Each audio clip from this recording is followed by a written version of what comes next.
ஓம் சாந்தி. K Surajbhai அவர்களின் தாரணை வகுப்பு பிப்ரவரி 16, 2024. இன்று பிரபுவை சந்திக்கக்கூடிய தங்கமான நாளாகும். பாபாவின் குழந்தைகளாகிய நாம் அனைவரும் மிகுந்த அன்போடு அவரை நினைவு செய்து கொண்டிருக்கிறோம், அவரை அழைத்து கொண்டிருக்கிறோம்.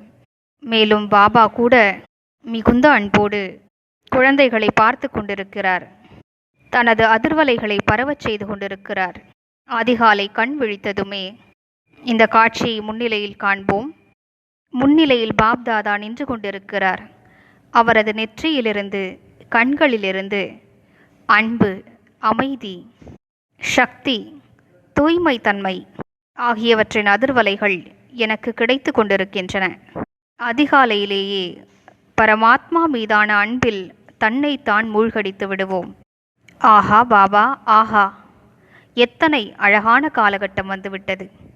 கல்பத்தினுடைய கடைசியில் 84 பிறவிகளை நாங்கள் முடிக்கும்போது உங்களது உறுதுணை எங்களுக்கு கிடைத்துவிட்டது.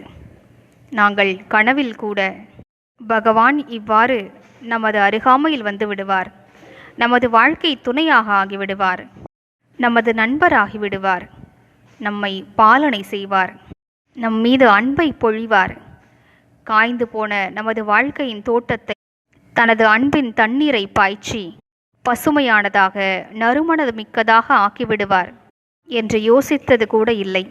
ஆஹா பாபா, எங்களது ஜென்ம ஜென்மங்களுடைய ஆசைகளை பூர்த்தி செய்துவிட்டீர்கள்.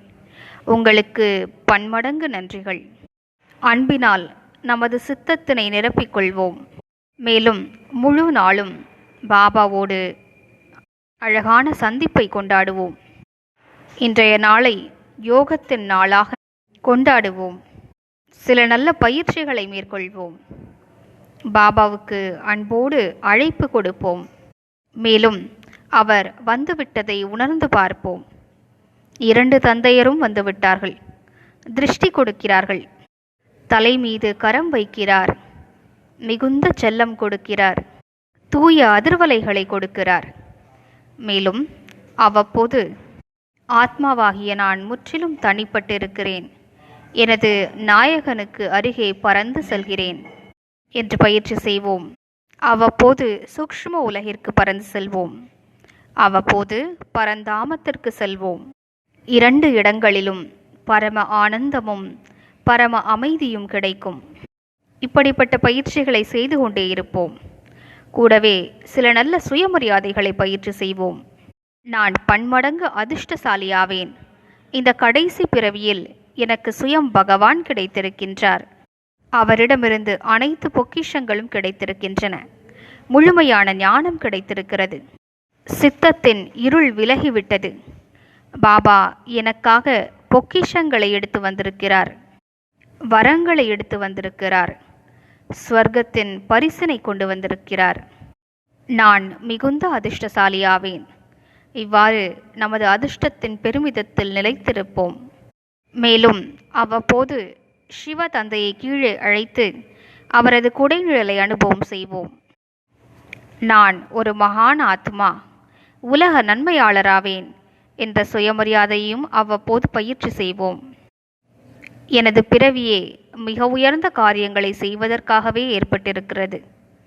எனது அதிர்வலைகளால், எனது பார்வையினால், எனது வார்த்தைகள் மற்றும் கர்மங்களால் பிறருக்கு ஞானத்தை கூறுவதன் மூலமாக மக்களை விழிப்படையச் செய்து நல்ல நினைவுகளை அவர்களுக்கு ஏற்படுத்தி அவர்களுக்கு நான் நன்மை புரிய வேண்டும். இவ்வாறு முழு நாளும் ஆன்மீக சுகத்தினை அனுபவம் செய்வோம். மாலையில் பாப்தாதாவின் முரளி கேட்போம். அதன் மீது மிகுந்த கவனம் செலுத்துவோம். சில தாரணைகளை சுயத்திற்காக எடுத்துக்கொள்வோம். மேலும் அந்த நேரத்தில் பாபா சதா காலத்திற்காக எனது அருகே வந்துவிட்டார், நிரந்தரமாக என்னுடனேயே இருக்கிறார் என்ற அனுபவம் செய்வோம். எந்தளவிற்கு யோகத்தில் நிலைத்திருப்போமோ அந்த அளவிற்கு பாபாவுடன் சந்திப்பை கொண்டாட முடியும். ஓம் சாந்தி.